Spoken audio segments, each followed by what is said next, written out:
పిల్లలు నవరాత్రులలో 8వ రోజు మనం గౌరీమాతని పూజిస్తాం. గౌరీమాతని మనం ఎందుకు పూజిస్తాం, ఆవిడ ఎందుకు అంత తెల్లగా ప్రత్యేకంగా ఉంటుందనేది ఇప్పుడు మనం కథలోకి వెళ్ళి పూర్తిగా తెలుసుకుందాం. అలాగే నవరాత్రులలో అమ్మవారి ఎన్నో రూపాల్లో మనకి దర్శనమిస్తారు, కానీ ఈ మహాగౌరి రూపం చాలా ప్రత్యేకంగా ఉంటుంది. పరమశివుని భర్తగా పొందడానికి చాలా తపస్సు చేశారు కదా. ఆ ఘోరమైన తపస్సులో తను ఆకులను మాత్రమే పూజించారు. ఆ తర్వాత పూలను పూజించింది. ఆ తర్వాత వాయువును మాత్రమే పీల్చుకుంది. ఇలా తను తపస్సు చేయడం వల్ల తన శరీరం నల్లగా మారిపోయింది. తన రూపం మొత్తం కోల్పోయింది.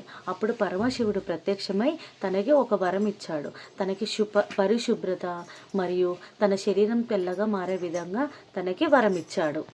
తర్వాత అమ్మవారు గంగాజలంతో స్నానం చేసిన తర్వాత తన రూపం తెల్లగా మారిపోయింది. అందుకే అమ్మవారిని మహాగౌరి అని పిలుస్తారు. అమ్మవారి యొక్క 2 చేతులలో, ఒక చేతులలో త్రిశూలం, ఒక చేతుల్లో డమరుకం ఉంటుంది. ఆమె యొక్క వాహనం ఎద్దు. తను ఆ విధంగా 2 చేతులతో భక్తులని ఆశీర్వదిస్తూ ఉంటుంది. అందుకే అమ్మవారు మనం 8వ రోజున మహాగౌరి అమ్మవారిని పూజిస్తాం. ఈ అమ్మవారిని పూజించడం వలన మనకి శాంతి, సౌభాగ్యం, శుభం లభిస్తుంది.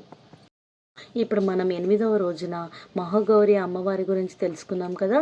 తర్వాత 9వ రోజు సిద్ధిదాత్రి అమ్మవారి కథ గురించి తెలుసుకుందాం. కథ కనుక మీకు నచ్చినట్లయితే నా శృతి కథల ప్రపంచం ఛానల్ని సబ్స్క్రైబ్ చేయండి. అలాగే లైక్ మరియు షేర్ చేయండి. అలాగే మీ ఫ్యామిలీ అండ్ ఫ్రెండ్స్కి కూడా షేర్ చేయండి. Thank you for watching my channel.